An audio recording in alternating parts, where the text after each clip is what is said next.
Bien, buenos días. Este trabajo es un trabajo que surge básicamente a partir de observaciones y preocupaciones en la pandemia. Es un trabajo que se ubica en una línea continua de trabajo sobre corporalidad, movimiento, vida urbana y sensorialidad. Y entonces surge básicamente a partir de observar y luego preguntarme en la pandemia por qué era tan relevante salir a estar en contacto con entornos naturales, con parques, ¿no? Entonces, a partir de esta primera observación, me ubiqué en el terreno de los estudios sobre los imaginarios y al mismo tiempo también en el estudio sobre la dimensión sensorial de la vida social. Entonces, digamos, grosso modo, la pregunta inicial fue cuáles son los imaginarios de la naturaleza y cuál es su correspondencia con la dimensión sensible en la exploración peatonal de ciertos parques urbanos, ¿no? Entonces, para entrar en materia, digamos, lo primero es que el concepto de imaginario me es útil en la medida en que es un concepto que retoma la idea de la preeminencia de lo simbólico y los esquemas de significación, ¿no? En la famosa frase de Castoriadis, el imaginario es la capacidad de hacer surgir como imagen algo que no es ni que fue. Otro autor también que me fue significativo en esta exploración es de Barbier, que plantea al imaginario social como una experiencia sensible y sensorial, lo mismo que un sistema de conocimientos con resonancias psíquicas, ¿no? Y en esta misma idea también, digamos, la naturaleza es muy importante en su capacidad de ser normada o controlada, ¿no? Frente a esta imagen del wild en inglés, la naturaleza es controlado desde imaginarios contemporáneos.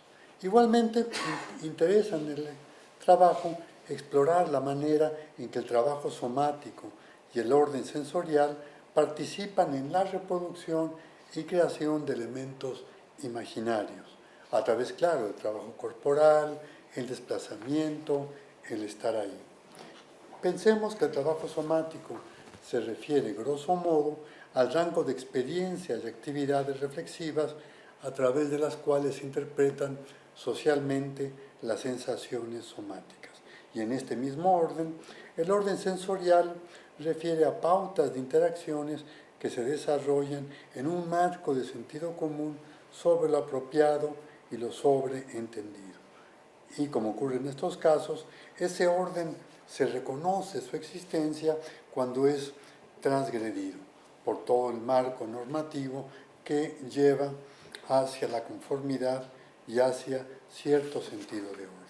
Bien, para llevar a cabo esta investigación entonces sobre imaginarios, parques, desplazamiento peatonal, etc., lo que me pareció interesante era hacer, claro, una exploración de corte etnográfica en donde a través de estar ahí en dos parques, recorrerlos, estar con los sentidos abiertos para aprender esta dimensión sensorial y luego a través de entrevistas y trabajo fotográfico, reconocer entonces estos sentidos presentes, supuestos, entender todo el entramado del conocimiento que hay en el uso de la naturaleza y estos parques. También otro punto que se reveló fundamental en el desarrollo de la investigación era hacer el trabajo en dos parques. Un parque ubicado en una delegación, alcaldía central de la Ciudad de México, en la Benito Juárez, y otro parque de reciente creación, con 2 años de antigüedad, ubicado en la alcaldía Iztapalapa, en el oriente de la ciudad. Brevemente, digamos, para tener un poco referentes materiales, indicadores de alumbrado, la alcaldía central tiene indicadores más altos en cuanto a la existencia de banquetas bien formadas y bien equipadas. Otra vez, la alcaldía central tiene un porcentaje mucho más alto, y en cuanto a la existencia de árboles, La alcaldía central, Benito Juárez, tiene más del doble de arbolado que la alcaldía de Iztapalapa. Esto un poco para tener una idea del sentido del espacio verde y del uso de espacios verdes en cada alcaldía. Entonces, una primera aproximación me llevó a hacer una pequeña descripciones sensoriales. Voy a ser rápido aquí, ¿no? Entonces, en cuanto al Parque de los Venados, que fue el parque que tomé, escribí: el parque se mueve, el viento hace que en el piso la sombra de las ramas de los árboles dibuje formas imprevistas. El área de juegos infantiles se encuentra cerrada por una barda, se concentran ahí las voces y el movimiento de los niños. En el extremo opuesto al de los juegos infantiles se encuentran canchas de básquetbol cercadas por tubos. Voces de jóvenes y 3 pelotas botando al mismo tiempo. Música de rap sale de una bocina llevada por los jugadores. Combinaciones auditivas. Cerca de ahí, de un pequeño local, sale un olor a hamburguesas con queso al carbón, 60 pesos. Alcanzo a mirar a un hombre de aspecto descuidado, se asoma al interior de un bote de basura. Más adelante lo vuelvo a hacer haciendo lo mismo. Se camina con lentitud en el espacio amplio del parque. Las pisadas en los andadores no resuenan, aunque los corredores anticipan su presencia con el sonido de la pisada amortiguada por el calzado deportivo. Swash, swash. Aves, aviones, alarmas de autos. Hay un contacto interpersonal. De la mano pasan parejas, adultos y niños, perros junto a los dueños. Hay un movimiento interno generado en el caminar, correr, pasear perros, jugar, trasladarse en autos de juguete, en bailes de zumba o reuniones. En todo esto el cuerpo es un dispositivo para generar experiencias sensoriales. Es productor activo de sonidos, sensaciones corporales que se conectan y afectan con lo circundante. El otro espacio fue el Parque Lineal Vicente Guerrero. El Parque Lineal Vicente Guerrero está delineado por la traza urbana, ya que se encuentra en medio de una vialidad urbana importante como es el Periférico Oriente. En su diseño interno hay un sendero claramente marcado con un recorrido a lo largo. Se accede al parque a través de puentes peatonales, con lo que se evita a pie la avenida principal.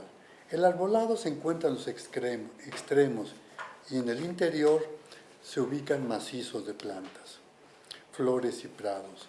El sonido de los autos que pasan por la avenida es constante durante la mayor parte del día. Esto da la sensación de estar expuesto al exterior y hay entonces un interior que no se termina de configurar. Los sonidos se pierden rápidamente al no haber algún tipo de barrera natural o personal que los contenga. La sensación predominante es estar expuesto a pesar de estar adentro. Al mismo tiempo, al ser un parque con un diseño muy nítido, queda la impresión que la actividad primordial está en el ver, más que en el hacer, a pesar de las áreas destinadas para juegos infantiles o convivencia. En las entrevistas aparecieron dimensiones interesantes que tenían que ver con la accesibilidad, ¿no? En el caso del Parque Central, Parque de los Venados, la accesibilidad es muy fluida porque está ubicado en esta área central y dado que es un parque con cerca de 45 años de antigüedad, hay mucha historia ubicada en el acceso al parque. En el Parque Nuevo, en el Parque Lineal, el acceso se hace caminando desde una zona habitacional colindante, la unidad habitacional Vicente Guerrero, y las actividades están muy bien demarcadas. Es un parque muy nítido en donde el diseño es predominante. Sobre qué se siente estar en el parque, cuál es el atractivo de estar ahí, qué le hace el parque al cuerpo, en ambos casos encontramos la misma dimensión de tranquilidad, relajamiento, escapar al estrés. Lo verde tiene efectos sobre el cuerpo al sentir la brisa haciendo nada. Los visitantes son descritos en el primer parque como gente correcta y en realidad hay un orden somático muy bien estructurado en torno a dimensión estética. Y en ese sentido el cuerpo entra en esta suerte de gestalt o de estructura preexistente. En el parque nuevo, en el parque lineal, también la tranquilidad es importante, el verde también tiene efectos sobre el cuerpo, la gente aquí ahora es referida como gente que viene al parque, como tú y yo, gente que vive al día, y en el orden somático hay un énfasis en la calidad de vida de los habitantes, lo que tenemos, lo que nos merecemos. En torno a las dimensiones somáticas, en ambos casos van por el mismo sentido. Los olores predominantes son tierra mojada, hierba, pasta recién cortado, oxígeno, algo dulce. Y la tierra mojada resultó ser aquí como una suerte de significante, justamente a pesar de que la tierra mojada es algo que está en el piso y que se huele, es una imagen potente, es parte de este imaginario de lo verde que aparece de manera recurrente. Los sentidos mencionados van de lo idílico a lo transgresor, de esta tierra mojada a los autos y los perros. Curiosamente, al preguntarles si el parque tuviera un sabor, ¿cuál sería este sabor? En ambos casos va hacia la idea de lo fresco, sabe a pepino, a limón, a helado o algo muy rico. Y prácticamente aquí es evidente que es un sabor sinestésico. Lo verde como componente fundamental de este imaginario remite a la frescura. Entonces, de lo visual ocurre un espectro de sabores. En el parque lineal, el rango sensorial es muy semejante, a pesar de sus condiciones materiales diversas. También, es decir, lo verde como dominante, ¿no? En donde encontramos ya dimensiones ligeramente discordantes es en la dimensión sobre qué es la naturaleza vista, reflexionada desde el parque. En ambos parques, digamos, la naturaleza es tranquilidad, paz, vida, todo esto. Claramente lo opuesto al estrés y la tensión cotidiana. Hay una retórica aquí que se configura, ¿no? Escasamente se habla del cuidado ambiental. Hay una ligera mención a la matazón de la naturaleza que se hace cuando se construyen proyectos, etc. La naturaleza desde el parque genera un efecto en donde es vista como una entidad positiva. Es buena, brinda paz y tranquilidad. Bueno, la señalítica es muy interesante en los parques para entender este imaginario y este comportamiento idealizado y normativizado, ¿no?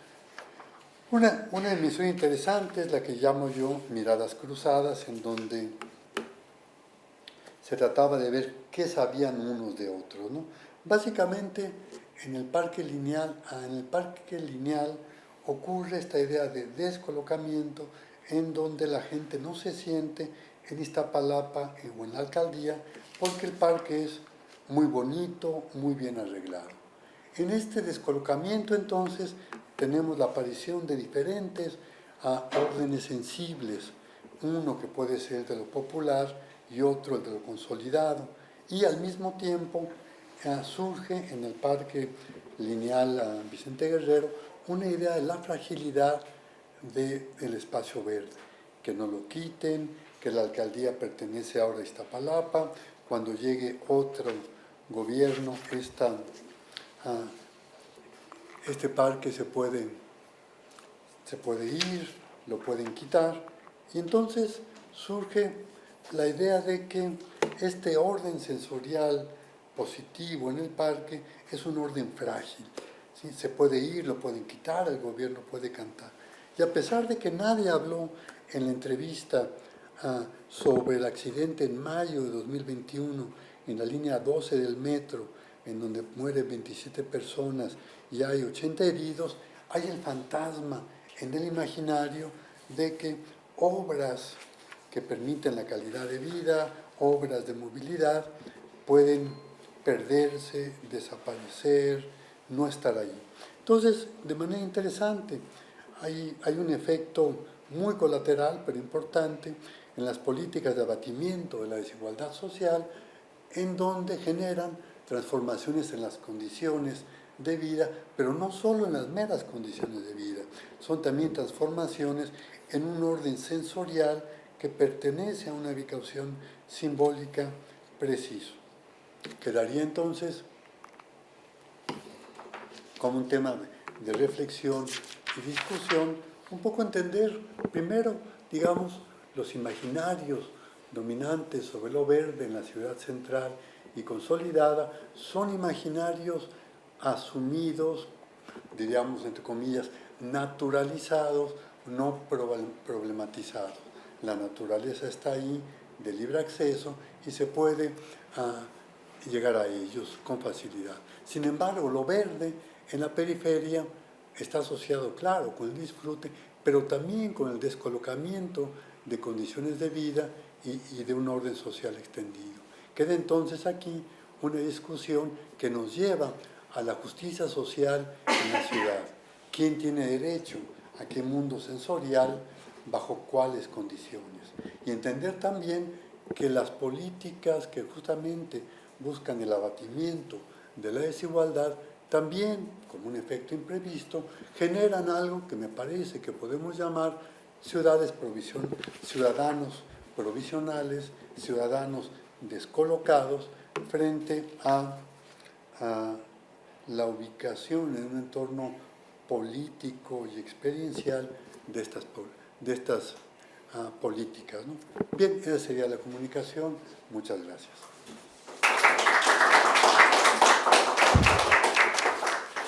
Muchas gracias, Miguel, por tu ponencia y el respeto del tiempo. Bueno, un poco al final, pero ahí podemos regresar sobre algunas ideas que planteas después a raíz de las otras ponencias. Claro, muy interesante, muchas gracias.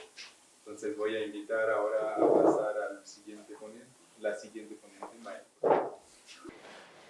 Bueno, muchas gracias entonces por acogerme aquí en México. Bueno, les voy a hablar del uso colectivo de la bicicleta en Bogotá, de socialización y sociabilidad de ciclistas para apropiarse de la ciudad. Cambié un poco el título de la propuesta que había hecho cuando mandé la propuesta y le quité lo de las percepciones de inseguridad.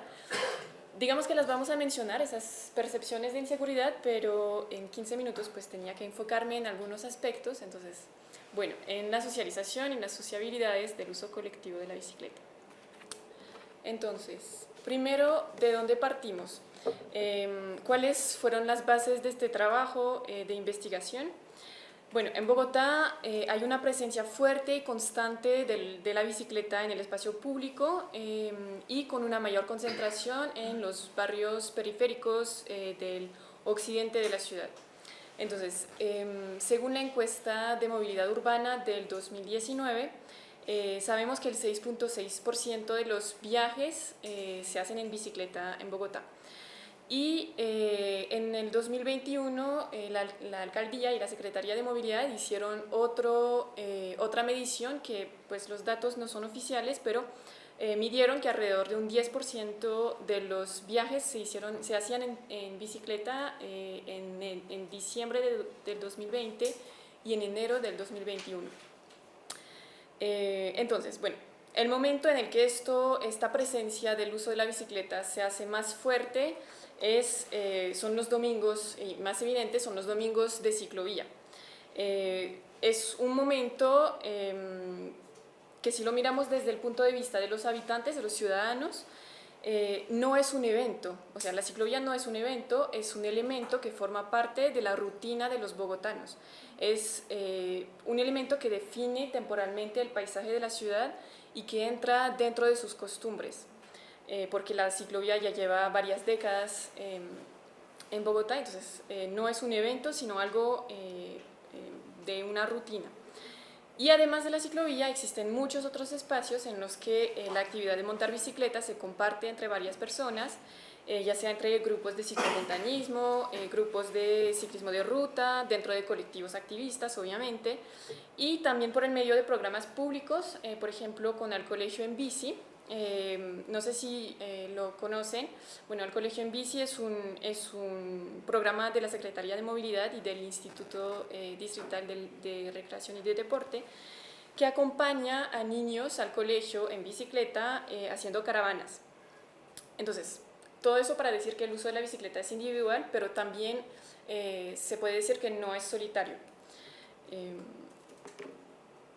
Y entonces, a nivel teórico, uno de los puntos de partida es la literatura sobre biografías de la movilidad, que nos dice que los eventos pasados de la movilidad afectan las selecciones contemporáneas de los individuos, y en particular con los eventos claves, momentos claves que pasan en la vida de una persona, que son momentos también de ruptura. Es decir, la historia y la experiencia con un modo de desplazamiento determinan el uso actual de este modo.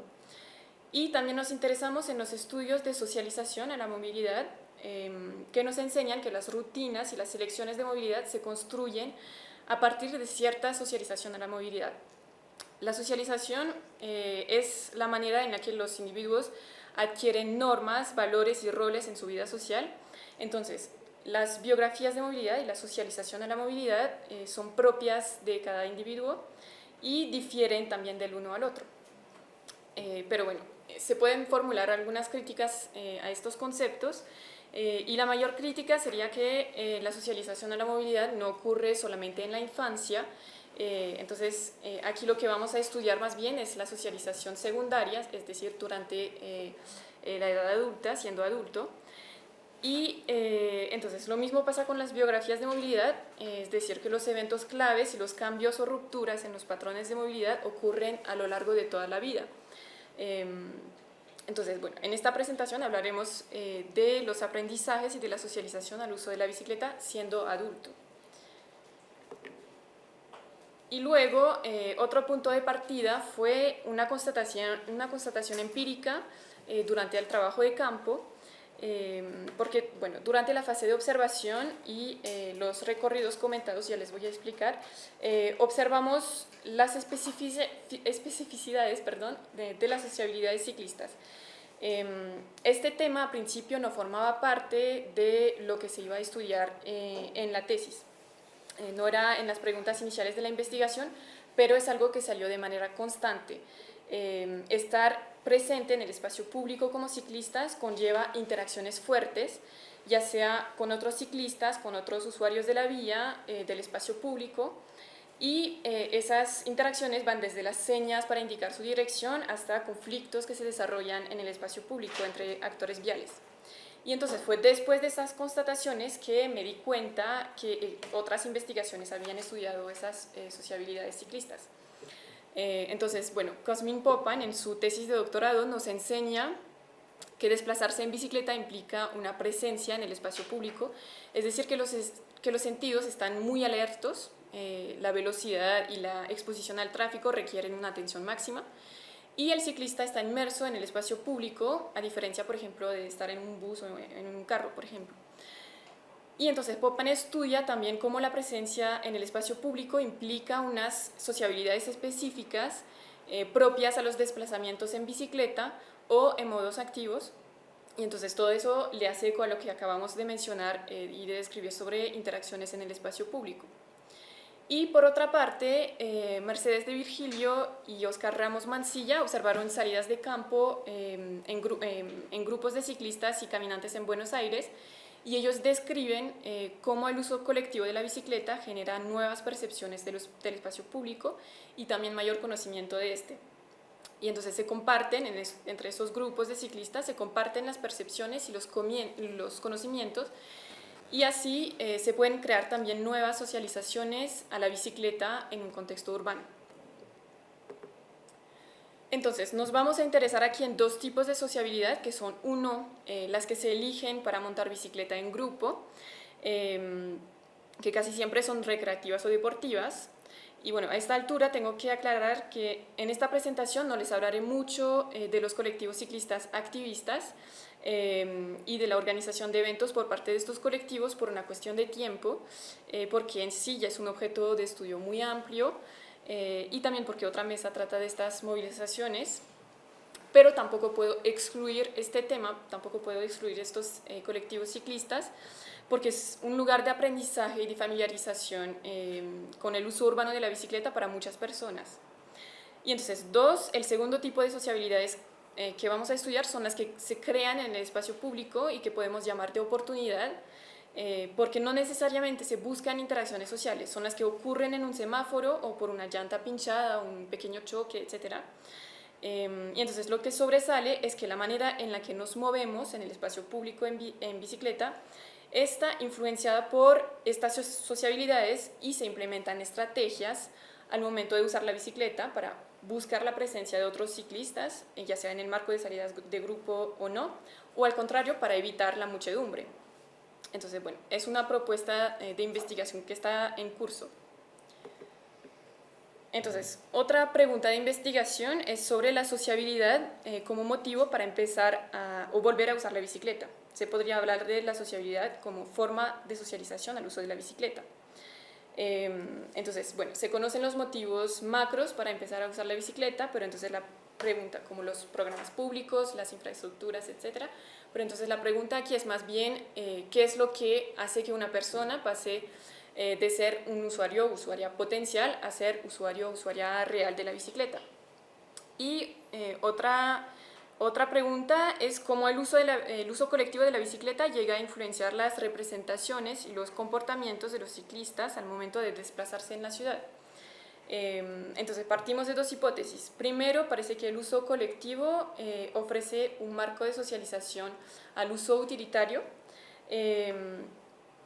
una socialización secundaria, es decir, de adulto a este uso de la bicicleta, y también de apropiación del espacio urbano. Y para muchos encuestados es una fase recurrente en una trayectoria hacia un uso utilitario. Y la segunda hipótesis es que el entorno físico, es decir, las calles, la ciudad, los edificios, y el entorno social, es decir, las personas con las que se interactúa, influencian este uso de la bicicleta. Entonces, bueno, aquí hacemos referencia a estas sociabilidades. Entonces, bueno, la metodología rápidamente se hicieron para la parte cuantitativa, se recibieron 573 respuestas a un cuestionario en línea, se hicieron 47 entrevistas a profundidad con ciclistas y con 14 de esos ciclistas se hicieron también recorridos comentados en bicicleta. Entonces, bueno, las entrevistas cuestionaban el aprendizaje en el uso pasado de la bicicleta y de la movilidad en general y la relación al entorno, y los recorridos, bueno, se hicieron con la cámara así en el manubrio y con un micrófono de solapa en la ropa de los ciclistas, y entonces yo seguía a la persona que iba entrevistando, y entonces esos recorridos comentados permitían observar las interacciones de los ciclistas con su entorno y con las demás personas. Entonces, ahora, ¿a dónde llegamos? Estos, bueno, son resultados parciales, todavía no he terminado la explotación de mis datos, son los primeros avances de un trabajo que está en curso. Entonces, bueno, primero la decisión de empezar o volver a montar bicicleta no es una elección de por sí, sino que se toma en cierto contexto. Cuando les preguntamos a los entrevistados su historia con la bicicleta, un dato constante era que alguien los llevó a usar la bicicleta o alguien les enseñó el ejemplo, ya sea incentivándole, llevándole a una salida de grupo, etc. No ha sido el caso para todos los entrevistados, pero sí salió de manera recurrente en mi encuesta. Por ejemplo, tenemos el ejemplo de una entrevistada que cuenta que le daba miedo la bicicleta hasta que, después de una ruptura amorosa, una amiga le propuso ir con ella a una salida de un colectivo de la localidad de Bosa.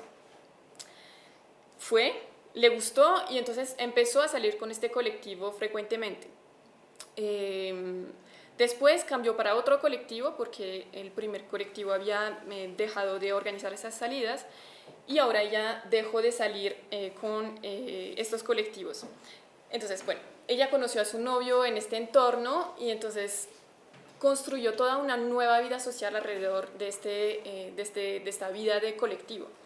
Es interesante este ejemplo porque abarca varias diferentes situaciones recurrentes entre los entrevistados.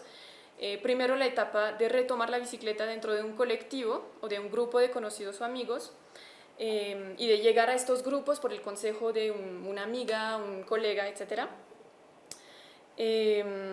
Entonces estos grupos son espacios de socialización a un uso recreativo de la bicicleta, pero también participan a generar suficiente confianza en los ciclistas para que empezaran a usar la bicicleta de manera utilitaria. Y luego algo que nos sorprendió fue escuchar las historias de varias personas que contaron cómo la bicicleta las ayudó a superar una tusa, como dicen.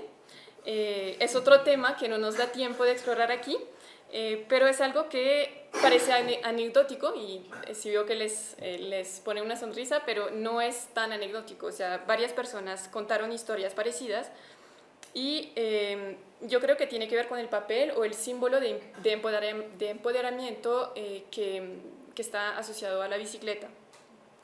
Y bueno, aunque fueron más las mujeres que contaron esas historias, también hombres me las contaron. Bueno, entonces voy a pasar sobre el otro ejemplo que tenía porque ya me queda poco tiempo. Entonces, bueno, como les decía, es imposible hablar de este uso colectivo sin hablar de los miedos y de la inseguridad.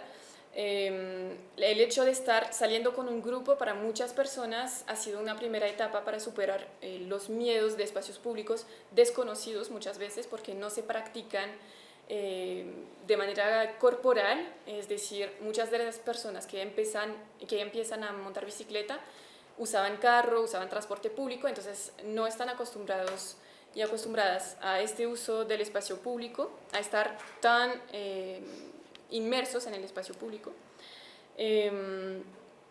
Entonces, esta primera etapa es como una etapa para mitigar esos miedos y para llevar a un uso utilitario más frecuente.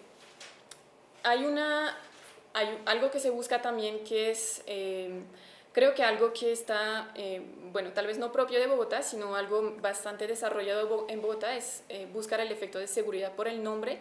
Es decir, a la vez no queremos estar en un flujo demasiado denso de personas, pero sí necesitamos que no estemos solos en la vía o solos en el andén, cuando la ciclorruta está ubicada en el andén, por esas representaciones del miedo, porque pasar por debajo de un puente es solitario y da miedo. Entonces, bueno, todas esas representaciones del miedo se mitigan con el uso colectivo, porque este uso colectivo genera una apropiación de la bicicleta y de la ciudad. No es una apropiación como la teorizó Lefebvre en su Derecho a la Ciudad, sino más bien, o sea, no es una apropiación política de producción de la ciudad, sino más bien una apropiación corporal, es decir, las personas se acostumbran a estar de esta forma en el espacio público. Es una apropiación corporal y sensitiva. Bueno, yo creo que quedan para las preguntas la cuestión de las apropiaciones diferenciadas, que son, bueno, el tema del género, obviamente, de la clase social. Mi trabajo no permite, o bueno, no he explotado suficientemente los datos todavía para explorar este tema de la clase social, pero sí siento que es algo que se tiene que explorar. Y finalmente, algo que tampoco les mencioné, bueno, las conclusiones tampoco las voy a explorar, pero algo que no mencioné es el tema de la pandemia. O sea, la pandemia afectó mucho este uso colectivo de la bicicleta. Entonces, bueno, también quedan para las preguntas, yo creo, estas reflexiones sobre el impacto de la pandemia para el uso colectivo. Muchas gracias. Muchas gracias por tu ponencia, Mael. No, claro, pues ahí habrá un espacio de discusión donde podemos retomar, y además hay cosas que creo que se cruzan entre las ponencias. Entonces, muy bien. Pasamos entonces a tercera ponencia, María José. Muy buenas tardes a todas y todos, mi nombre es María José Martínez. Hoy les vengo a presentar el primer avance de mi tesis doctoral, que estudia con foco los campus urbanos universitarios desde la perspectiva del enfoque de las movilidades, y esa aproximación yo la hago fundamentalmente desde la noción del cambio de las prácticas de movilidad durante el ingreso a la educación superior, ¿sí? Un poco de contexto en torno al problema de investigación. Ustedes podrán ver ahí en la ilustración cómo está distribuida la oferta de campus en la región metropolitana de Santiago, y ustedes notarán con los puntitos verdes, ¿no?, cómo esta está concentrada en el centro de la ciudad y también tiene un patrón muy vinculado al desarrollo de las líneas del metro, y también un patrón de dispersión hacia el oriente, que es básicamente donde está localizada el cono de alta renta en la región metropolitana, ¿sí? ¿Por qué quiero mostrar esto? Porque en estricto rigor, cuando uno mira los procesos de ingreso a la universidad, la literatura en las ciencias sociales tiene un foco anclado en mirar esto como un proceso de movilidad social, de desarrollo del capital humano, pero con pocas aproximaciones sistemáticas, digamos, a los efectos espaciales que esto tiene, ¿no? Y también utilizando esta perspectiva en torno a que las formas en que en Chile se ingresa a la universidad son bastante particulares, ¿no? El ingreso se hace mediante una prueba estandarizada, que es la PAES, y el proceso de admisión se hace también de manera centralizada. Entonces los jóvenes, ¿qué es lo que hacen? Postulan a una serie de carreras e instituciones, pero quien toma, digamos, de alguna manera la decisión final de dónde ellos van a estudiar queda más bien asociada como al registro de sus puntajes, ¿no? Y entonces, si bien hay selecciones, ¿no?, de universidades y de carreras, el lugar específico donde esto va a suceder queda más bien fuera de la toma de decisión de los jóvenes que ingresan por este sistema centralizado. Respecto de lo que se ha analizado y estudiado en los estudios urbanos sobre la movilidad de los jóvenes en la educación superior, yo pude identificar dos elementos muy importantes que situaron el interés de mi estudio. En primer lugar, si hay algo que está estudiado de alguna manera, es fundamentalmente los desplazamientos desde los hogares hasta el campus y luego un silencio respecto de eso. Vale decir, como si llegar al campus fuera el término de las movilidades durante ese día, ¿no? Lo que nos entrega una visión parcializada del fenómeno. Pero a su vez también los estudios nos muestran cómo esto se da en contextos donde el cambio de las prácticas ya han sido internalizadas. ¿A qué me refiero? Estudiantes de segundo, tercero, cuarto año que ya de alguna manera superaron este momento de crisis en donde tuvieron que hacer una serie de adecuaciones para de alguna manera resistir los cambios que emergen a propósito del ingreso a la universidad. De ahí entonces que los relatos son de alguna manera asociados al agobio, al cansancio, a las estrategias para disfrutar el viaje, como escuchar música, utilizar el celular, etc. Pero la pregunta sobre eso es, bueno, ¿cómo esto llega a suceder en los jóvenes durante el primer año? Que es el foco, quiero decir, de mi investigación. De ahí en más también tiene una mirada con foco desde los campus, y entonces mirar y explorar cómo se dan las movilidades en los propios campus, ¿no? Entendiendo que lo que sucede en la región metropolitana es un caso particular de diversidad tipológica de campus universitarios. Tenemos ciudades universitarias no tan grandes como la UNAM, pero sí en su espíritu. Tenemos campus concentrados de edificios únicos que tienen extensiones verticales y bajo tierra, pero también tenemos campus que son de carácter disperso, en donde una serie de edificios se distribuyen por el barrio y los jóvenes transitan, digamos, por las calles para llegar a sus lugares de estudio. Así entonces, el objetivo de esta investigación busca comprender, por una parte, este proceso de cambio y las implicancias que esto tiene en la producción social del espacio del campus de jóvenes que ingresan a su primer año en las universidades de la región metropolitana de Santiago. Y lo que tengo para presentar hoy son los resultados preliminares de esta primera etapa, que busca justamente identificar los cambios en las actividades y los modos de transporte de estudiantes en su ingreso a la universidad. Notarán ustedes por los objetivos específicos que la segunda parte de este estudio tiene un carácter mucho más cualitativo, en donde, siguiendo probablemente una estrategia un poco parecida a lo que nos presentaba Mael, también tiene una mirada más cualitativa, en donde quiero ir a mirar ciertos casos específicos en torno a este proceso de transformación, de cambio en las prácticas de movilidad. Algunas de las hipótesis con las que estoy trabajando y que quiero presentar de manera densa a continuación tiene que ver con cómo de alguna manera el espacio del campus urbano va generando un proceso de transición y de sustitución del espacio de actividades de los jóvenes. Y una de mis ideas iniciales que estoy teorizando tienen que ver con que estas experiencias de transición al campus se dan de manera diferenciadas por género, pero también por nivel de ingreso del grupo familiar. Mi segunda hipótesis de trabajo tiene que ver con que efectivamente ingresar a la universidad efectivamente se hace basado en el uso del transporte público y la caminata y por lo tanto se constituye como un uso de modos más sustentables para realizar las actividades cotidianas. Y como tercera hipótesis de trabajo, planteo que tanto la ubicación como el tipo de campus contribuyen a este cambio y que de alguna manera aquellos campus que están más en el centro posibilitan muchas más actividades que aquellos campus que están en el pericentro o en el suburbio de la ciudad de Santiago. Así entonces, los elementos conceptuales con los que estoy trabajando sitúan justamente una mirada más bien basada en la analogía del prisma, ¿no? Cuando se pone la luz.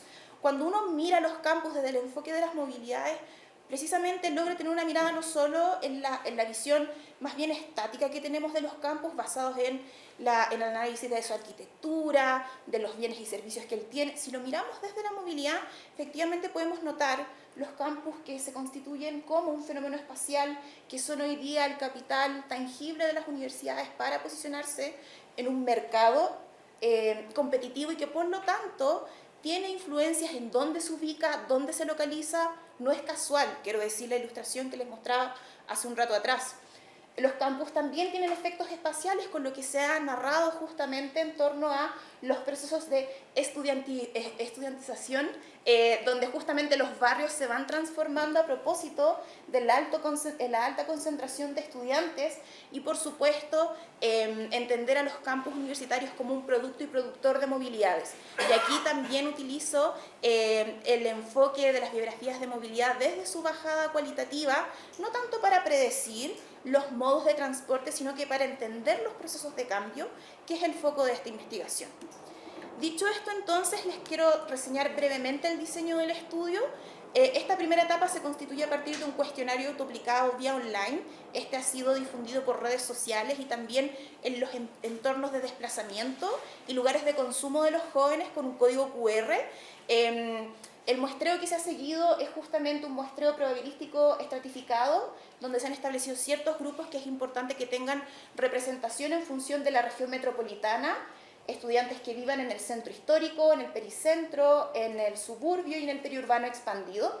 Y hasta el momento, y lo que les quiero presentar hoy, es el corte de casos de 149 casos, pero ya en términos de la base total que está siendo todavía analizada, son algo así como 350 casos. Entonces estamos llegando justamente al número que estaba propuesto en el diseño de la investigación. La estructura del cuestionario, nada nuevo bajo el sol, tiene una caracterización sociodemográfica, pero lo que sí hace es de alguna manera solicitarle a las y los estudiantes que reporten las actividades y los modos de transporte en función de lo que hacían antes de ingresar a la universidad, luego de iniciar la universidad, y esto de manera desagregada en función del barrio, la comuna y una comuna distinta, para poder mirar justamente cómo esto se da de manera diferenciada en los distintos territorios. Y justamente también hay un apartado que va dirigido para poder mirar específicamente los desplazamientos al campus y las actividades dentro del campus, en su entorno y en un lugar distinto del campus que se realizan por el viaje, ¿no? Esa es un poco la mirada. El análisis es un análisis estadístico y estoy utilizando algunas pruebas de ANOVA justamente para hacer comparación entre los distintos grupos.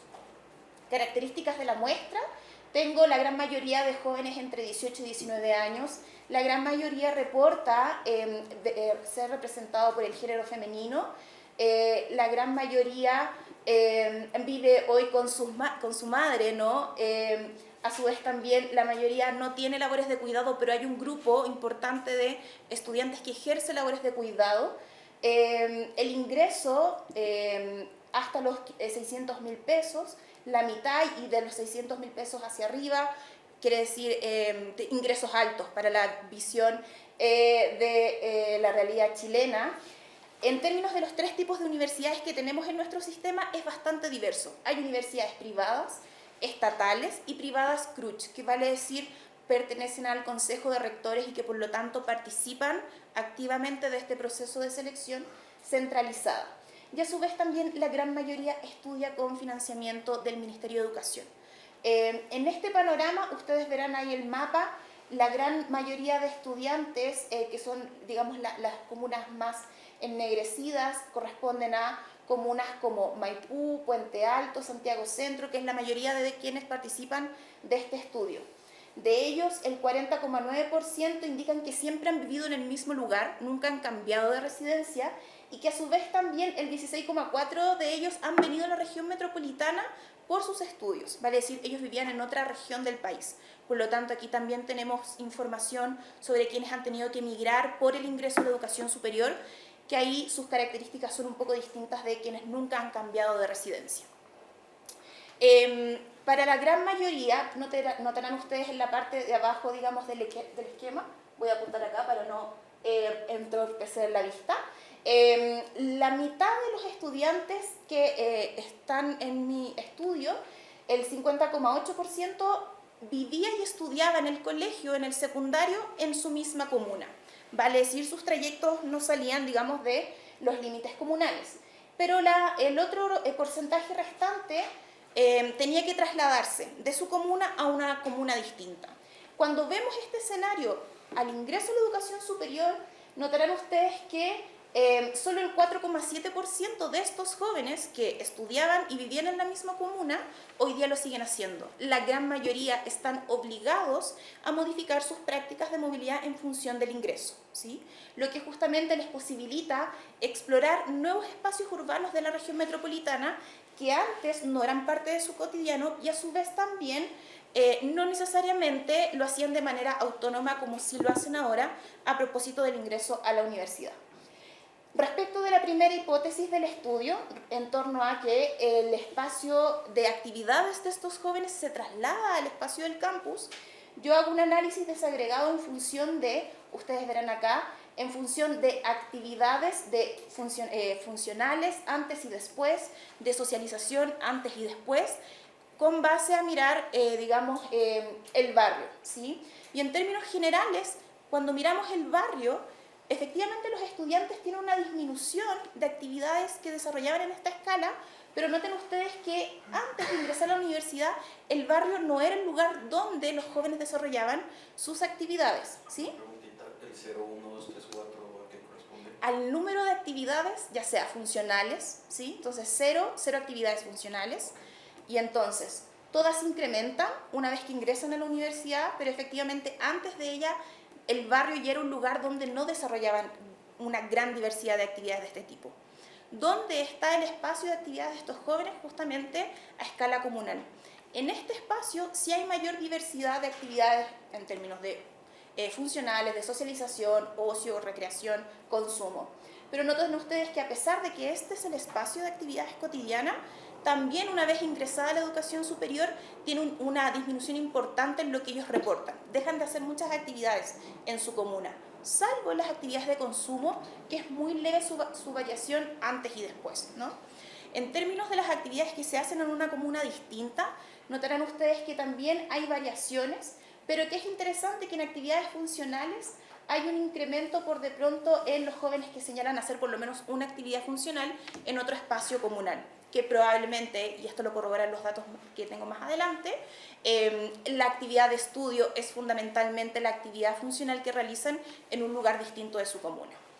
Ahora, en términos del análisis no basado en comparativamente en torno al género y el ingreso, solo en las actividades de ocio y recreación hay diferencias cuando miramos actividades que se hacen en espacios de una comuna distinta, no así en el barrio y no así en la comuna, lo que me lleva a pensar justamente que donde más se da el cambio basado en el género por de pronto son para estas actividades de ocio y recreación que se realizan en una comuna distinta de donde se reside actualmente. Cuando miramos esta prueba basada justamente en el ingreso del grupo familiar, notamos que las actividades en la comuna y en una comuna distinta. Nuevamente, en el ocio y la recreación hay diferencias basadas en el nivel socioeconómico, ¿sí? Pareciera ser que estas actividades son las más sensibles al cambio. Solo para terminar y finalizar esta presentación en función del tiempo, quiero presentarles justamente los resultados tentativos, ¿no?, de esta segunda hipótesis, que tienen que ver con los modos de transporte hacia el campus. Efectivamente, el transporte público con un 98% es el modo más reportado, así también la caminata. Pero noten ustedes lo siguiente, en la narrativa de las universidades esto ya está, y en los estudios urbanos esto ya está consignado. Quiero decir, Santiago es parte de una tendencia más amplia, pero cuando miramos estos datos antes de ingresar a la universidad, noten ustedes que los jóvenes a escala de barrio ya utilizaban la caminata, la reportaban como un modo, con un 77,2%. A su vez también el transporte público ya es un modo utilizado a nivel de barrio y en una comuna distinta.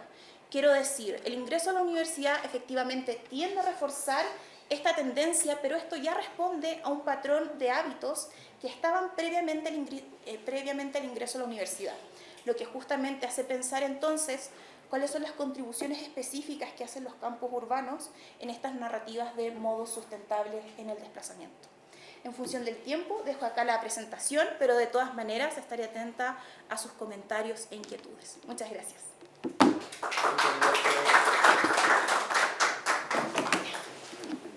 Muchas gracias por la ponencia. Entonces vamos a recibir nuestro cuarto y último ponente. Bien, bueno, muchas gracias por el espacio y también, bueno, felicito a las personas que ya pasaron antes de mí y voy a presentar esta investigación que forma parte de un artículo que está en dictamen, pronto a ser publicado, en el cual por el formato quedaron algunas cosas relativamente sueltas, ¿no? Entonces aproveché este espacio para tratar de hacer visible algunas de las cosas que no quedaron ahí más o menos posibles de ser representadas. Bueno, como dice ahí, ¿no? El objetivo de esta investigación tiene que ver con analizar ciertas decisiones individuales de las mujeres, ¿no? Que son, digamos, elementos para utilizar otras formas de movilidad, ¿no? En este caso la bicicleta, pero seguramente hay más, ¿no? Y bueno, esto se hizo en la ciudad de Puebla, ¿no? Rápidamente, ¿no? Se parte un poco de esta idea, de una teoría, perdón, de la individualización, que tiene que ver con cómo las personas, hoy en día hay una mayor vocación y responsabilidad sobre sus propias decisiones, ¿no? Es decir, no hay tanta coerción por parte de ciertos factores externos que provocaría que precisamente tomaran decisiones alguien más, ¿no? Por ellas, por ellos, ¿no? Respecto a sus formas de desplazamiento. Esta es una teoría que tiene, digamos, un registro muy amplio en la sociología, ¿no? Y pues bueno, se trata precisamente de ver si hay algunas ideas que pueden representar precisamente las experiencias que tienen las mujeres. En este caso se hizo en el municipio de Puebla entre finales del 2021 y hasta mediados del 2022, en una estrategia relativamente similar a la de Mael, con recorridos y entrevistas que de alguna manera pues, nos permitieron identificar ciertos procesos de individualización en la movilidad, ¿no? ¿Por qué en las mujeres? Creo que ya lo habían comentado un poco aquí. Los procesos de socialización muchas veces provocan que sea diferente la manera en la que se educan en ciertas prácticas tanto hombres como mujeres, y eso ha llevado que para muchas mujeres ciclistas tomen la bicicleta como medio de transporte a una edad muchísimo más avanzada que el caso contrario de los hombres, ¿no? Y bueno, fueron alrededor de 25 entrevistas, ¿no? Algunos recorridos que se acompañaron, tratando precisamente, les decía, de identificar esto, ¿no? Entonces, como para cerrar esta introducción, es más o menos cuáles son los recursos individuales con los que cuentan las mujeres para poner en práctica al momento de tomar como medio de transporte la bicicleta, ¿no? Bien, habría que hablar un poquito del contexto de la ciudad de Puebla, que para los que nos visitan de otros lados es una ciudad que está relativamente cercana a la Ciudad de México, un par de horas, por mucho, hacia el oriente de la ciudad, y que constituye quizá la cuarta zona metropolitana más grande del país, con alrededor de 3,5 millones de personas que se movilizan en esta área que comprende tanto Puebla capital como algunos municipios de Tlaxcala, que es el estado igual vecino al norte de la ciudad de Puebla, ¿no? La ciudad de Puebla precisamente tiene como una historia bastante particular con los automóviles y con la industria automotriz, porque se instala en Puebla en la década de los 60 la armadora, me parece, más grande fuera de Alemania, de Volkswagen, ¿no? Por lo que gran parte de la infraestructura urbana está orientada a favorecer la movilidad en automóvil, ¿no? Y en menor medida, pues el transporte público, siendo precisamente como una segunda opción, ¿no? Entonces, si bien la ciudad no está diseñada como muchas para otras formas de movilidad, esta tiene una gran exclusión por parte digamos, de darle privilegio al automóvil particular, ¿no? Y en ese sentido, la infraestructura ciclista ha crecido últimamente, ¿no? Y más o menos actualmente tiene como 160 kilómetros y tiene como un plan de aumentarse unos 15, 20 kilómetros más. Pero no es una infraestructura ciclista que favorezca a la movilidad y a los desplazamientos, sino más bien a la cuestión recreativa, que no está mal, pero el tema aquí es cuando una persona decide utilizarla como una forma para llegar a sus centros de estudio, a sus trabajos, resulta ineficiente porque no atraviesa gran parte de las zonas, digamos, de más movimiento en la ciudad, ¿no? Incluso son ciclovías, por lo menos 2 de las más extensas, que son alrededor de más de 10 kilómetros cada una de esas ciclovías, son ciclovías elevadas, lo que hace precisamente que sea, o que se dé la idea de que son cuestiones meramente recreativas, de que son cuestiones que deben estar aisladas digamos, del contexto urbano, ¿no? Se les segrega y de alguna manera pues tienen esa cuestión, ¿no? Como de ser vistas por las otras personas que no practican desplazamientos a través de la bicicleta como algo que es meramente recreativo, ¿no? Y a pesar de que es recreativo, pues tiene muchísima demanda por personas que la utilizan de repente, ¿no? Para moverse por algunas zonas, pero que les decía, no son las principales para poder llegar a algunos puntos, ¿no? Por otro lado, el transporte público también tiene muchísimos detalles, ¿no? Algunos que se han arrastrado por varias décadas respecto a los trazados y a las líneas que de alguna manera están como favoreciendo los desplazamientos, ¿no? El transporte, como a lo mejor lo escucharon en la conferencia de la mañana, hay una principal red por parte del gobierno y una red más voluminosa de transporte concesionado, ¿no? Que de alguna manera desde el 2012-2013 sufre un cambio radical porque se hace un trazado de líneas del Metrobús, como el que tenemos aquí en la Ciudad de México, provocando que ese trazado desplace las otras rutas que ya estaban establecidas, haciendo que las personas lleguen a tomar más de 2 o 3 transportes para poder moverse. Es decir, la implementación de esa red, que es como una especie de cruz que trata de atravesar los 4 puntos cardinales de la ciudad, hace que las otras rutas que ya pasaban por ahí se tengan que ver en la obligación de tomar alternativas, que hace que sean los desplazamientos muchísimo más tardados por zonas en las que no tienen, digamos, las personas que están por ahí, y hace que tengan que tomar 2 o 3 transportes, ¿no? Que además es un transporte relativamente caro. Si ustedes conocen aquí en la Ciudad de México, debe ser uno de los más baratos, sobre todo el transporte del metro, Allá está en 8.50, 8 pesos con 50 centavos, pues, y que es un costo relativamente elevado si una persona toma 2 o 4, digamos, trayectos, ¿no? Bien, les decía, entonces, un poco de esto es cómo las mujeres se ven bajo esta estructura que condiciona una movilidad bastante deficiente. ¿Cuáles son los recursos con los que ellas, vamos a ponerlo así, llegan para empezar a utilizar la bicicleta, ¿no?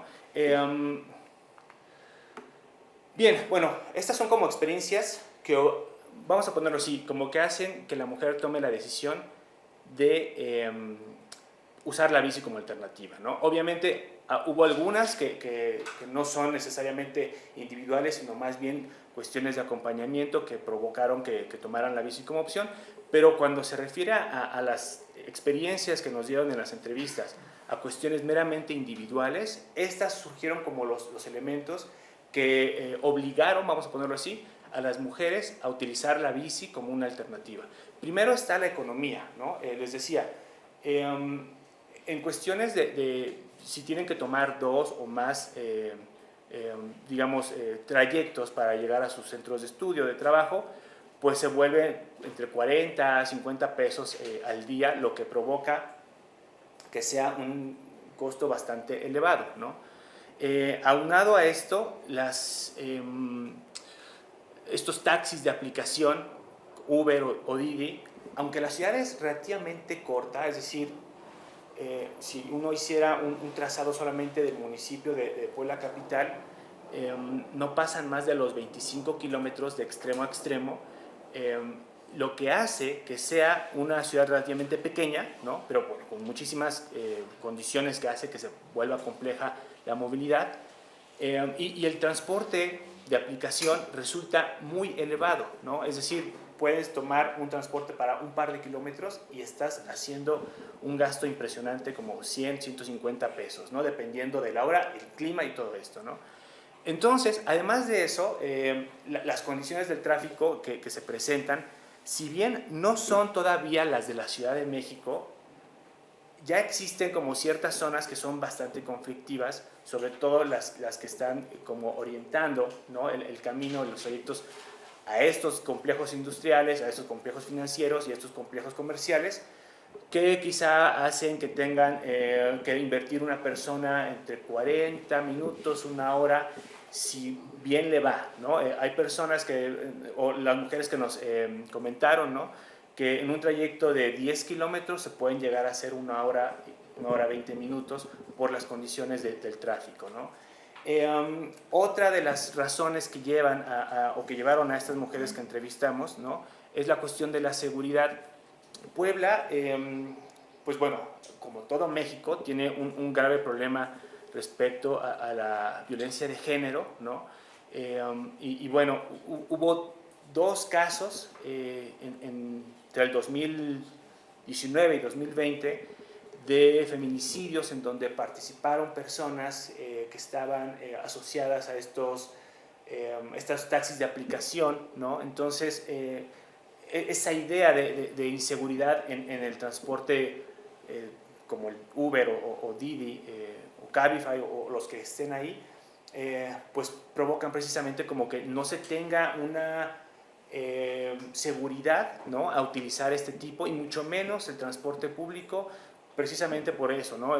Cuestiones sobre todo de acoso, ¿no? Que serían uno de los elementos más o menos frecuentes, ¿no? Es decir, para evitar sufrir estas condiciones, pues usan la bici. Ahora, ¿cuáles son ya las experiencias una vez sobre la bici que se aprenden, ¿no? Que se individualizan como aprendizajes precisamente por las mujeres? Obviamente, a lo mejor hay otros elementos que van acompañados de esto, pero fueron lo que nosotros pudimos identificar. Una mayor autorreflexión sobre el cuerpo, ¿no? Porque las mujeres nos decían,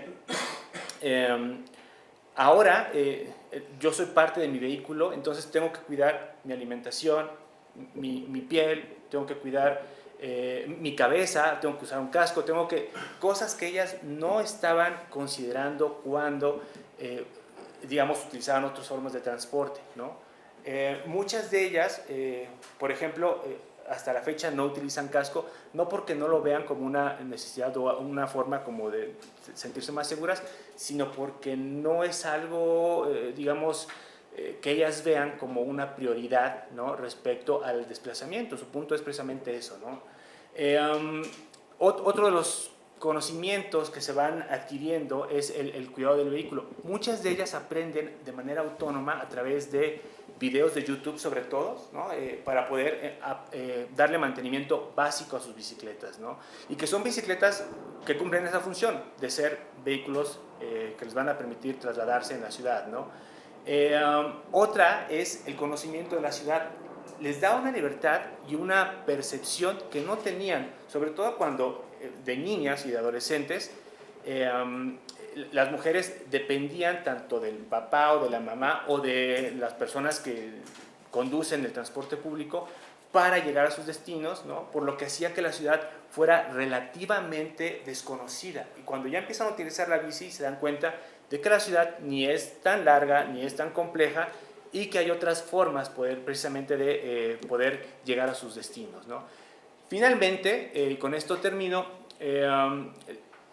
también vamos a ponerlo así, se individualizan las redes de apoyo, es decir, se llega a un proceso de manera individual, ¿no?, de sumarse a otros colectivos que no solamente tienen que ver con la movilidad, sino también con ciertas preocupaciones de género, como son la libertad sobre sus cuerpos, ¿no?, el derecho a decidir, y también cuestiones medioambientales, políticas, ¿no?, pero que surgen a partir de utilizar la bici como un medio de transporte, ¿no? Entonces, eso sería un poco la idea, ¿no? Y para no pasarme mucho, pues bueno, fueron algunos elementos que nos permiten identificar que hay procesos individuales al momento de elegir un vehículo que difieren precisamente de hombres o en este caso de las mujeres, ¿no?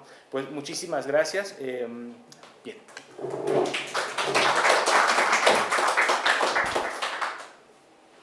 Muy bien, gracias por respetar los tiempos. Entonces, con eso nos hemos ganado un tiempo de debate bastante amplio. Las percepciones de seguridad que tienen las personas en este parque recién habilitado, ¿no? Y por ejemplo, esa cuestión de la sensibilidad a los olores, no sé si nos podías explicar qué piensan ellos, ¿no? Si no es un factor que condicione que estén haciendo ciertas prácticas ahí. Muy bien. Pues, quizás seguir. Muchas gracias a todas y todos por sus ponencias muy interesantes. Quizás no sé si sería pregunta o un comentario general, y me parece que algo que se ve muy bien con estas 4 ponencias enseguidas que escuchamos es un aspecto fundamental de lo que planteabas también como marco conceptual, Mael, de nuestro añorado colega y amigo Joseph Cacciari, en su trabajo muy interesante sobre socialización y movilidad, que de hecho va en ambos sentidos, ¿no? Hay una socialización a la movilidad, pero también una socialización por la movilidad. Y a este respecto, Mael me preguntaba si es algo que también estás investigando, porque hablas de los grupos, de los encuentros, incluso de oportunidad, como los llamas que se hacen, pero sí sabemos que ciertas prácticas de movilidad, pienso en particular en este caso a la bicicleta, también lleva a conocer a gente que se vuelven amigos, que se vuelven parejas, también lleva a ver la ciudad de otras maneras, a entrar en otros grupos, a tener otras formas de estar, pensar y actuar en el entorno urbano, ¿no? Así que me preguntaba si es algo que también vas investigando y de manera más general quizás que también está vinculado un poco a la pregunta que te hizo Sergio Jeremy sobre este choque entre individualización y colectivo, quizás se trata más bien de a o por la socialización, no sé cómo lo ven, creo que es algo que se ve mucho en la ponencia de Miguel Ángel y también a la de María. Y bueno, cómo ven esta articulación un poco entre estos dos aspectos. Propongo, podemos dar una ronda de respuestas y después seguimos con las preguntas. Perfecto, con gusto. Iniciamos en el mismo orden Sí. de presentación. Bien, estamos muy cartesianos. Bien, adelante entonces. Descolocamiento. Descolocamiento fue el mejor término que encontré, aunque no me acaba de gustar, para entender situaciones en donde, en un plano de desigualdad social aguda, de pronto algo cambia en donde las condiciones de vida de la población se transforman, digamos, hacia arriba, hacia adelante, ¿no? De pronto hay un parque nuevo, brillante, muy bien cuidado, regado todos los días, que se ve precioso, y uno dice, bueno, ¿en dónde estoy, no? ¿Desde qué experiencia y antecedentes me comienzo a apropiar de ese espacio que es nuevo, que supone nuevas claves de cuerpo, tal vez, de socialización, de identidad, y en realidad es un poco una situación de enclasamiento, desclasamiento hacia arriba, pues, ¿no? Y es descolocamiento porque en realidad, de acuerdo con la experiencia y con la historia y con cierta sensación de clase de los grupos en donde se ubican estas obras, digamos, positivas, no comienza a ser un espacio totalmente propio. Hay algo que hace que está muy bien, estoy aquí, se siente bien, pero me lo pueden quitar, pero se puede acabar, pero puede cambiar el alcalde. Entonces, hay un efecto efectivamente de ciudadanías vulnerables o frágiles.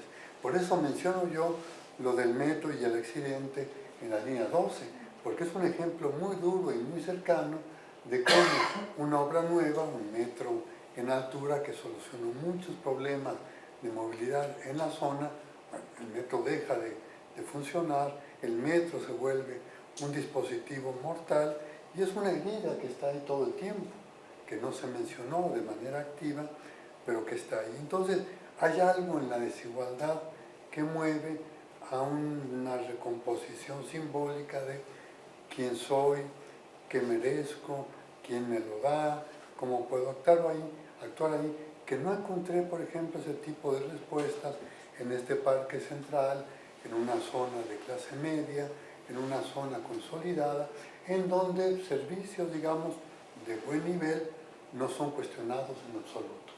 Es algo que forma parte, diría Bourdieu, del hábitus, del entorno de vida que está ahí. Entonces, bueno, eso era algo interesante, ¿no?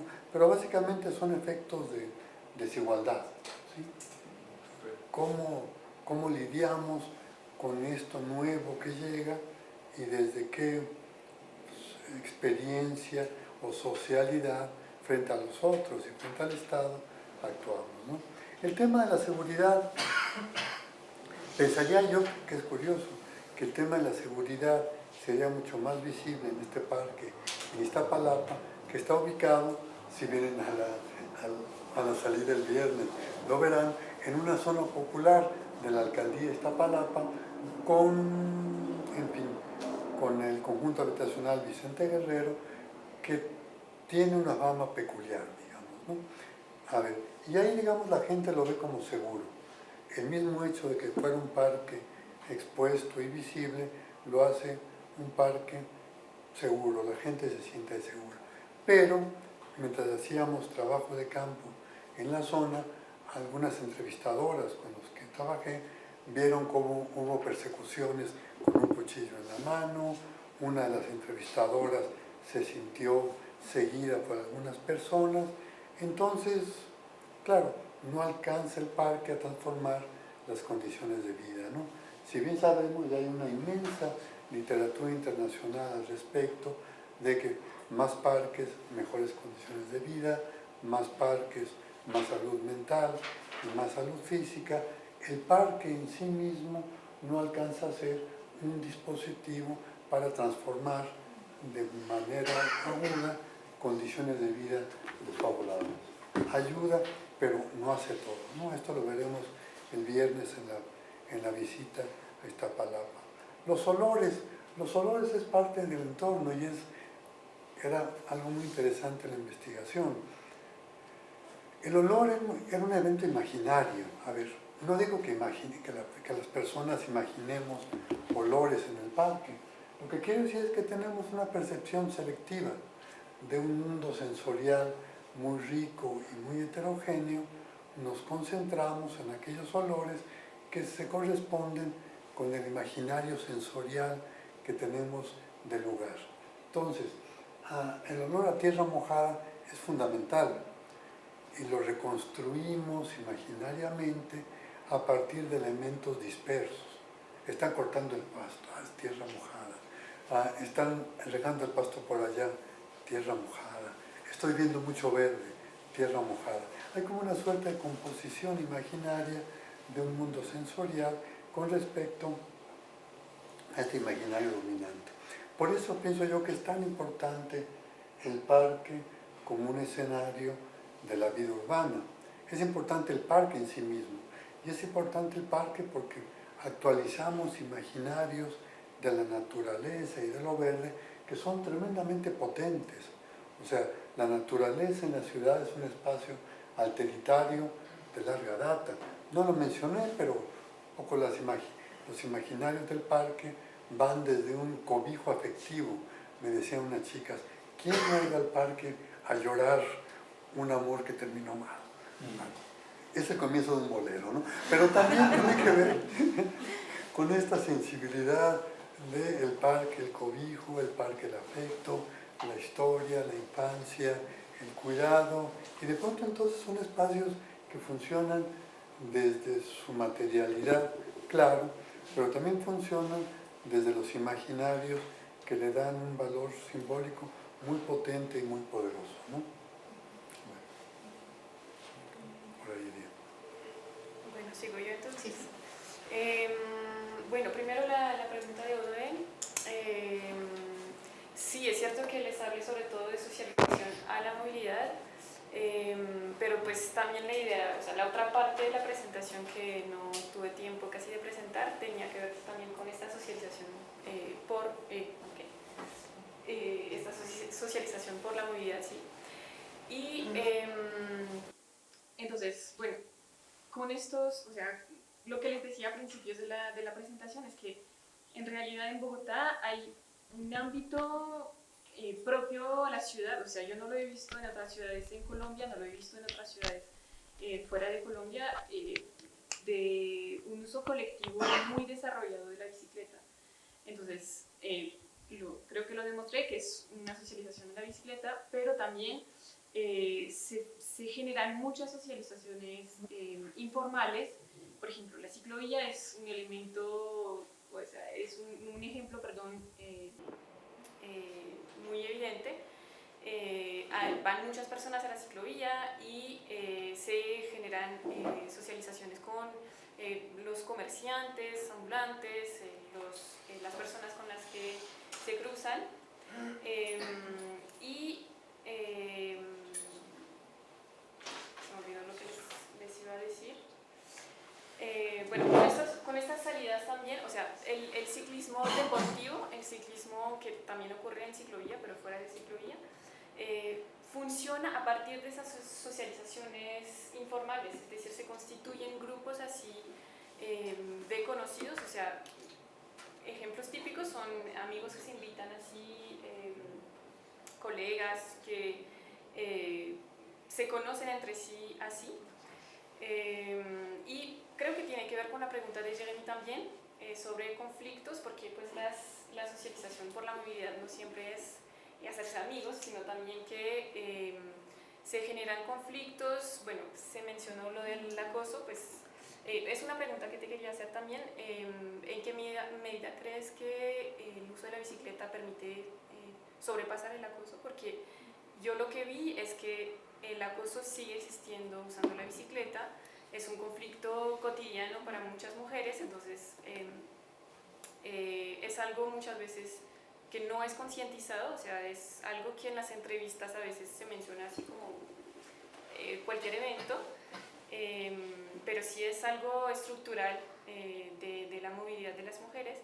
Entonces ese es un tipo de conflicto muy presente en la ciudad y pues otros conflictos tienen que ver más bien con el estatuto social, con la clase social. La bicicleta sigue siendo el medio de transporte del pobre, ¿no? Del obrero. Entonces el que va con el carro va primero, entonces eso se traduce en pequeños choques, pequeños atropellos que no, pues la mayoría de las veces no son ni siquiera violentos, o sea, la gente apenas se cae y sigue su camino, pero son eventos que construyen, o sea, forman parte de esos elementos de ruptura, de esos eventos claves que determinan el uso de la bicicleta. Por ejemplo, una persona decide ya no pasar por tal itinerario por ese evento que ocurrió en ese cruce, en ese puente, entonces creo que eso quería decirles. Bueno, en mi caso, en torno como a esta idea de la socialización y la movilidad que surge de la socialización que surge de la movilidad, en el caso de mi estudio es algo que está, digamos, en el horizonte, ¿no? Lo que les presentaba el día de hoy es la primera etapa de este estudio. La segunda etapa tiene una aproximación mucho más vinculada con la construcción de redes sociales, donde justamente se quiere comenzar a observar cómo la llegada al campus y el espacio del campus como una instancia para vincularse con otros distintos a mí, de alguna manera posibilita con la construcción de redes más diversas territorialmente, en términos de que la sociedad chilena, probablemente ustedes lo saben, es el caso ejemplar de la segregación en todas las capas que a ustedes se les puede ocurrir, ¿no?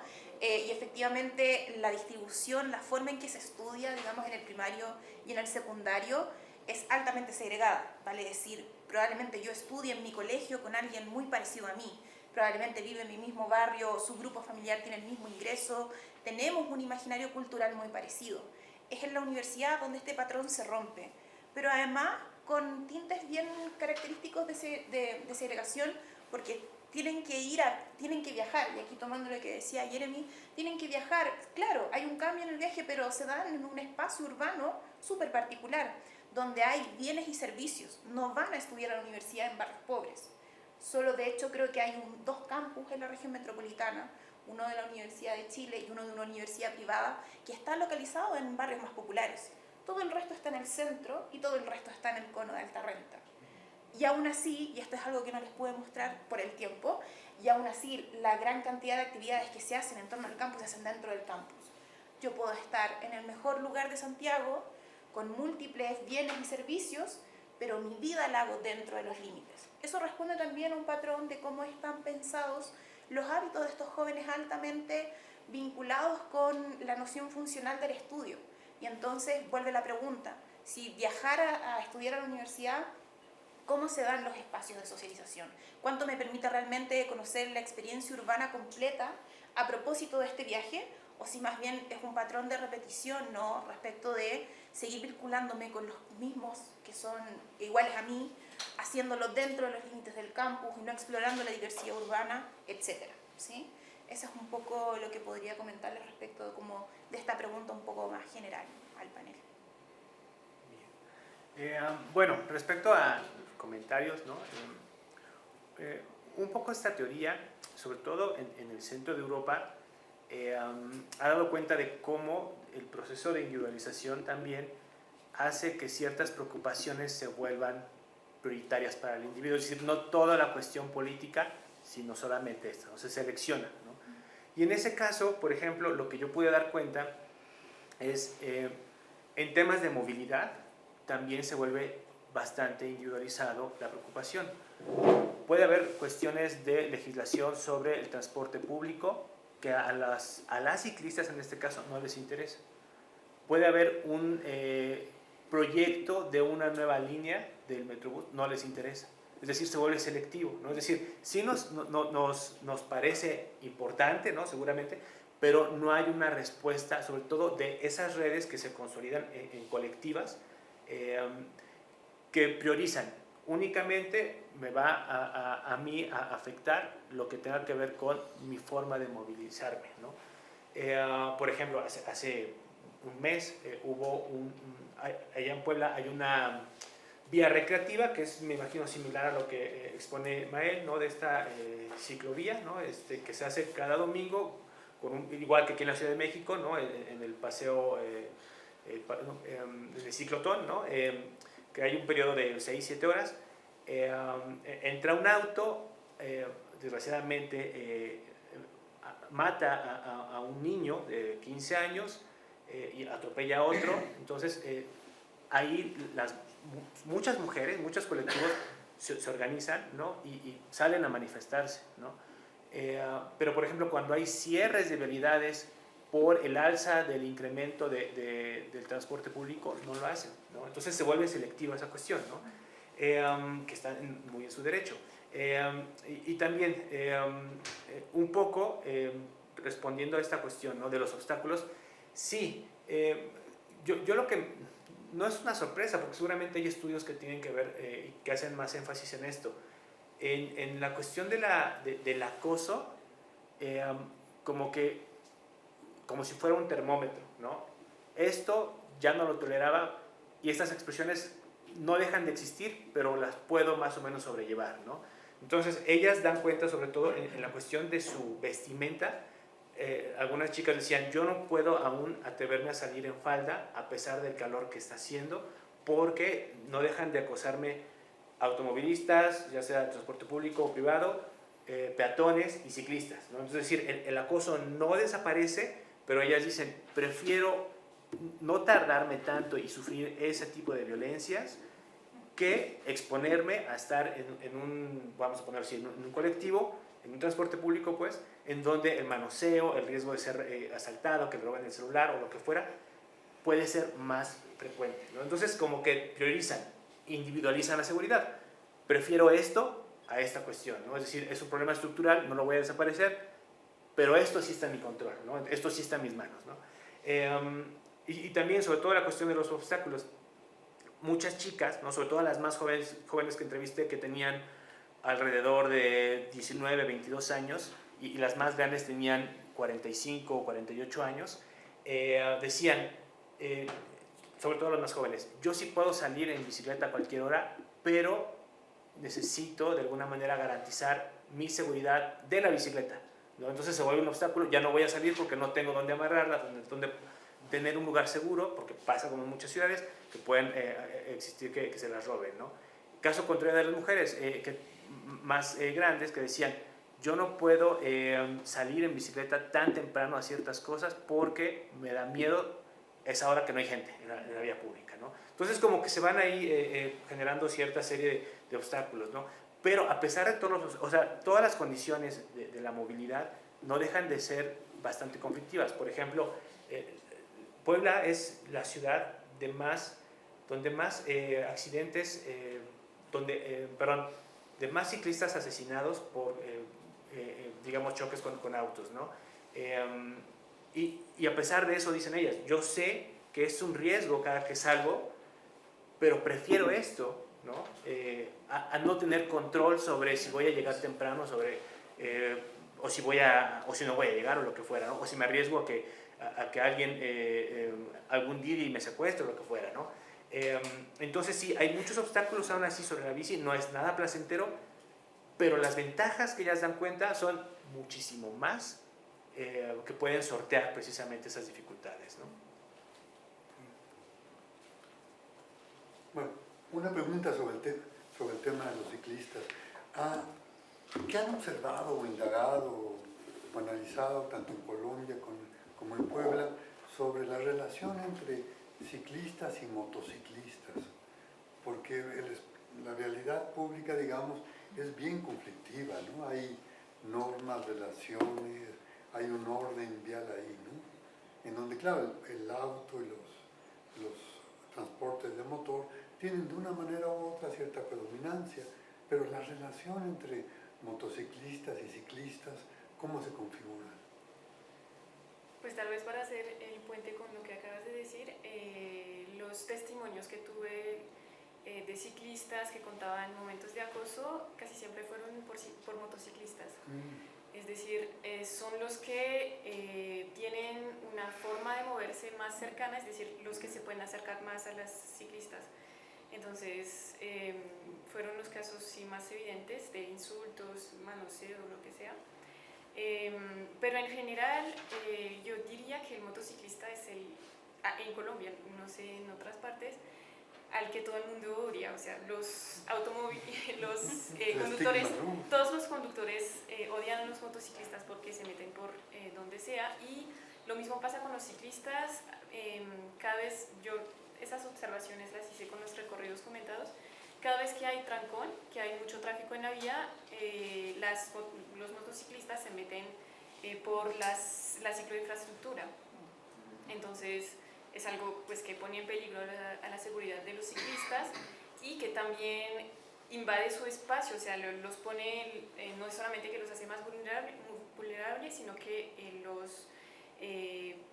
no es que los invisibilice, sino que los haga menos presentes en el espacio público o borre la legitimidad que tienen de estar en este espacio público. Entonces, la mayoría de las veces es conflictivo y además creo que pues, algo extraño en esa relación entre los modos es que muchos ciclistas también me decían es que si yo tuviera la plata me iría en motocicleta porque va tan rápido como una bicicleta o todavía más rápido, va más rápido que un carro, pero es una cuestión de costo más que todo. Entonces, a la vez existe este conflicto permanente, pero a la vez es como hacia dónde buscamos tender. Así, bueno, de acuerdo con lo que dice Mael, no sé si, bueno, igual, así, de acuerdo en ese sentido de que las mujeres, cuando nos narraban las experiencias que se tenían en las motos, era cuestión de violencia, ya fuera vehicular, ¿no? y de acoso sexual, ¿no? Toqueteos incluso, ¿no? Además porque tiene la posibilidad de huir rápido, ¿no? A diferencia de un auto que tiene que sortear ahí más por el volumen que tiene, ¿no? Pero no estoy seguro, y eso no lo planteé en la investigación, las calles en la ciudad de Puebla todavía no están tan pequeñas, ¿no? Como para que no pasen las motocicletas con cierta facilidad, ¿no? Entonces como que a diferencia de aquí, por ejemplo en Insurgentes, que van las motocicletas filtrando o ratoneando, como dicen, allá no se ve tanto porque hay un espacio suficiente para que puedan estar transitando. En algunas variedades, en otras sí, ¿no? Pero sí, el estigma de ser un sujeto en la vía pública, digamos, violento, agresivo, ¿no? Y además por esa cuestión, ¿no? También quizá de él sí avanza y yo no, ¿no? Entonces puede ser un objeto de muchos estigmas, ¿no? La pregunta, o sea, más que preguntas, complementar un poco lo que estaba diciendo Mario. Lo primero, o sea, son las mismas demografías, más o menos, en el sentido de que tanto, bueno, yo sé que a nivel bici es lo mismo en México y en Colombia, que monta bici, eso porque no tiene plata y vive en la mierda, lo que están estudiando ellos en modular, o porque, o sea, la tendencia norte global, digamos, de los chicos plays que andan en bici por cuestiones de cambio climático, estilo de vida, etcétera, etcétera. Con las motos es lo mismo, pero más masivo. Andan en moto los estratos 1, 2 y 3, nosotros en Colombia tenemos 6 estratos sociodemográficos por cuestiones de plata, porque es como más efectivo, más rápido, etc. ¿Uno de los 3 estratos más altos o más bajos? No, 1 es el más bajo y 3 es clase media baja. Y globalmente la biografía es paso de bicicleta a moto y de moto a carro. Y un reto grande en Colombia es evitar esa transición y eso implica trabajar con el tema de clase social. Pero con las motos es igual. O sea, están los 1, 2 y 3 porque es como el carro de la familia y después están los que andan en motos deportivas. Comportamiento viene a ser lo mismo.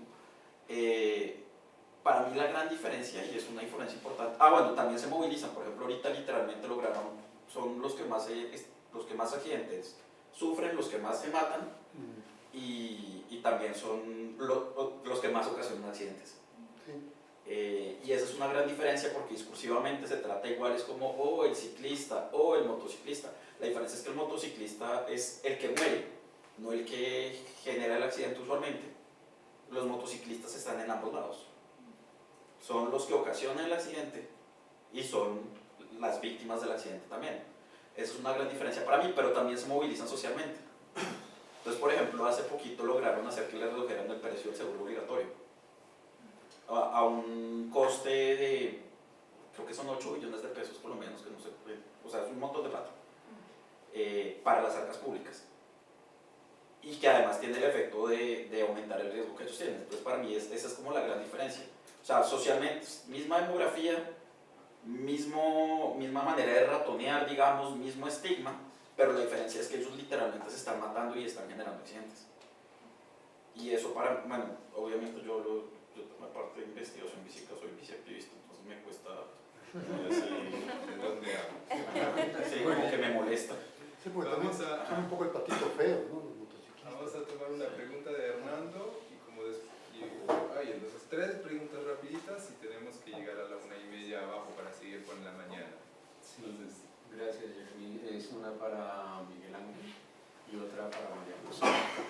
La primera, la de Miguel Ángel, es que mencionó algo sobre orden sensorial positivo y la importancia que tiene para la justicia social. Entonces me preguntaba si existe un derecho a un orden sensorial y en ese caso, con relación a la presentación de los dos parques, digamos que hace un tiempo habíamos hecho un estudio ahí en Bogotá también para mirar como percepciones sobre el espacio público en parques que estaban en zonas de pericentro, y en una misma zona uno podía encontrar distintos parques con dotaciones completamente distintos, y eso influye mucho en quién puede utilizar y quién no el espacio público, pero también había muchos elementos tanto de la historia del lugar como de la misma localización de lo que hay alrededor, tanto de la población como de los usos de suelo que predominan allí, que pueden hacer que hayan percepciones positivas en unos casos y percepciones negativas en otros.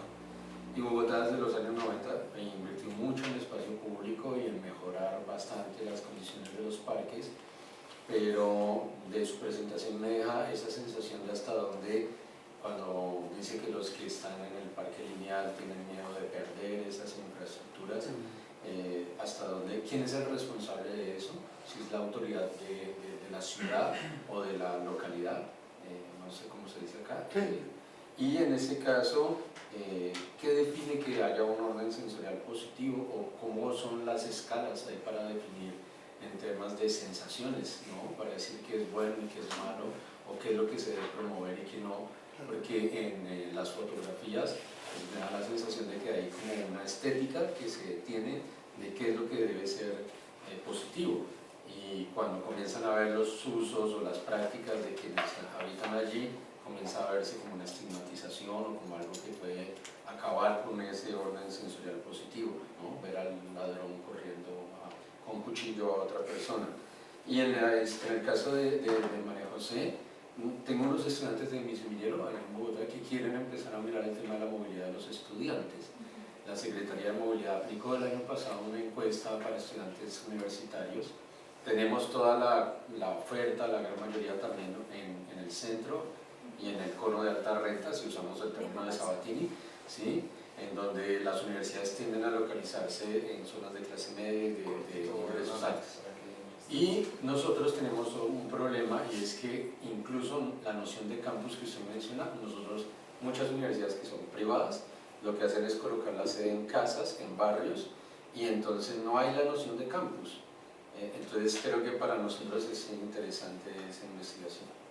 Es un comentario más que una cosa. A ver, voy a dejar la palabra porque si hay 2 preguntas que vienen y ahí vemos cómo tratamos de ser. Claro, somos cortitos, ¿no? Sí.